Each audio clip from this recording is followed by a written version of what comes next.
Stay with me for every minute. Welcome back to my channel, Iraqi Dinar. Today, we are talking about quiet moves happening inside the banking system. Large banks and smaller regional banks are making internal adjustments. Some of these adjustments matter to people who hold Iraqi dinar or Vietnamese dong paper notes. I will stay calm. I will avoid hype. I will separate facts from rumors. I will give you practical steps you can use right now. The major institutions we are discussing include J.P. Morgan Chase, Wells Fargo, Bank of America, HSBC, Fifth Third Bank, PNC Bank, Navy Federal Credit Union, and TD Bank. We will also reference central authorities such as the Central Bank of Iraq and the State Bank of Vietnam. On the regulatory side, agencies like the Internal Revenue Service and the United States Department of the Treasury play key roles, along with global institutions such as the International Monetary Fund. Let's begin with the truth.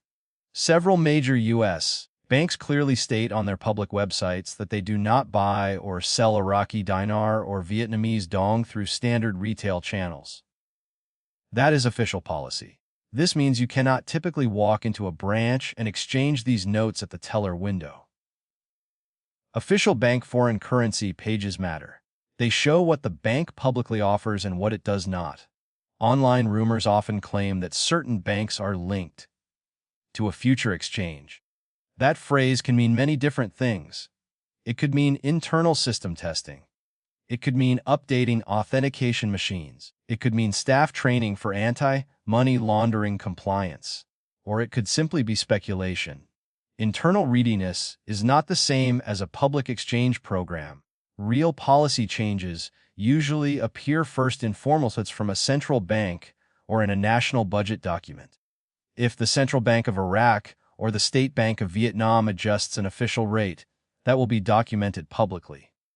Social media posts are not official records. Always treat central bank releases as primary sources.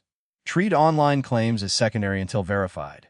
Now let's talk about scams. If someone asks you to pay an upfront fee to secure an exchange appointment, that is a red flag. If someone promises a guaranteed contract rate for a small private group, that is another red flag. No legitimate bank will ask you to wire money to a private account to reserve a redemption window. No real bank will require you to mail large stacks of currency to an unknown courier without proper documentation and verification. If you hold notes, prepare responsibly.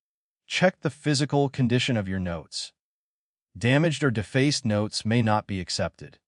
Take clear photographs of each note for your private records, but never post them publicly. Keep original purchase receipts. Maintain documentation showing when and where you acquired the notes. This helps establish provenance if questions arise later. Taxes must be part of your plan. A large exchange would likely be a reportable event. The Internal Revenue Service requires record keeping, and banks must file reports for transactions above certain thresholds. Gains may be treated as ordinary income or capital gains, depending on how the asset was held and structured. Speak with a qualified tax professional before any major transaction. Bank rollouts, if they ever occur, usually move in stages. First comes internal testing, then limited pilot programs for select clients, then controlled appointment systems. Only later would broader public offerings appear, and only if regulators approve. This process can take months. Overnight change based on rumors is unlikely.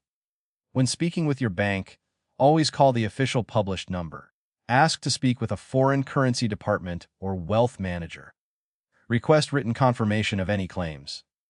Ask what documentation will be required. Always request receipts and keep copies of every document.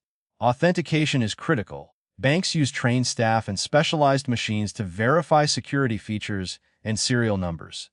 Notes may be temporarily held during verification. That is normal. Ask for a time-stamped receipt and written confirmation of the process. Some banks may use tiered rate structures. Public rates may apply to standard customers. Private banking clients may receive different terms based on relationship level and account status. Do not assume access to special rates without a formal agreement and proper qualifications.